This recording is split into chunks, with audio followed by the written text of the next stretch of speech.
hear me? Thank you, Dr. Finkelstein, for touching my grief. In September of 2008, I had an opportunity of meeting a grandson of Mahatma Gandhi, and he shared with me that he has been blacklisted by the Anti-Defamation League for comments he made about the state of violence in Israel. He also shared with me and my family that he had an opportunity to meet with Yasser Arafat when he was being held in his compound back in the day, and asked Arafat to consider taking a very Gandhian approach and having the people, the refugees, the Palestinian refugees of Jordan, line up along the river Jordan, and march in the tens of thousands across the border as a right to return. And I would like your comment on that. Thank you. Actually, that would have been the subject of my remarks this afternoon had it not been for the events in Gaza. I do have opinions on that topic, and I just feel as a moral consideration, in the current circumstances, it just doesn't seem the proper place to be counseling the Palestinians the virtues of nonviolence. In the current circumstances. I mean, right now, at this moment, as things calm down, I have strong opinions, and they're probably, not probably, they are closer to the ones that you expressed, but I won't do it now. I don't think it's right. That's just the way I feel about it. I'm not going to tell them now to be nonviolent after what Israel did. And I want to make one point. I'm not sure what his grandson told you, and I'm sure his grandson knows Gandhi's works, but there's a lot of misunderstanding about Gandhi.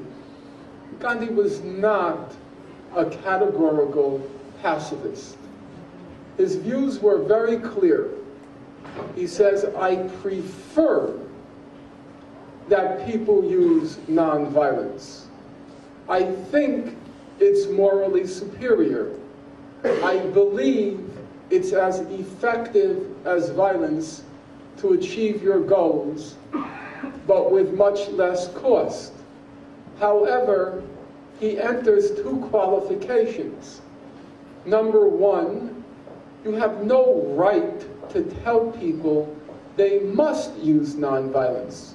Because he says, and I'm quoting him, according to the current standards of right and wrong, violence is allowed.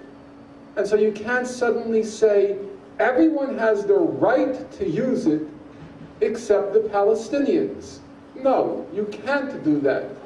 And he's very clear on that. Number two, Gandhi is also very clear, and it will come as a surprise to many of you.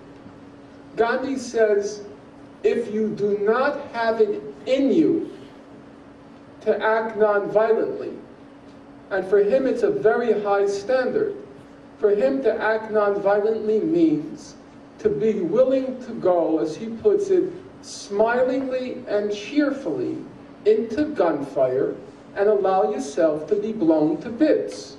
That's for him what nonviolence meant. To march right into the gunfire and allow yourself to be killed. But he says a lot of people don't have it in them. And he says if you don't have it in you to meet that standard, and you are humiliated, abused by someone else, then he says, you better hit back. And you better hit back hard. Because for Gandhi, there was nothing more disreputable than cowardice. If you read his writings, the two themes you keep reading are manliness and manhood, which he prides, and cowardice, which he loathes. And he says, if you don't have it in you to be nonviolent, don't go running away and using as a pretext that you're nonviolent. He says if you run away, you're running away because you're a coward. If you can't be nonviolent, and you're being insulted, you're being abused, then you have an obligation to hit back and hit back hard. That's the real Gandhi, not the Hollywood Gandhi.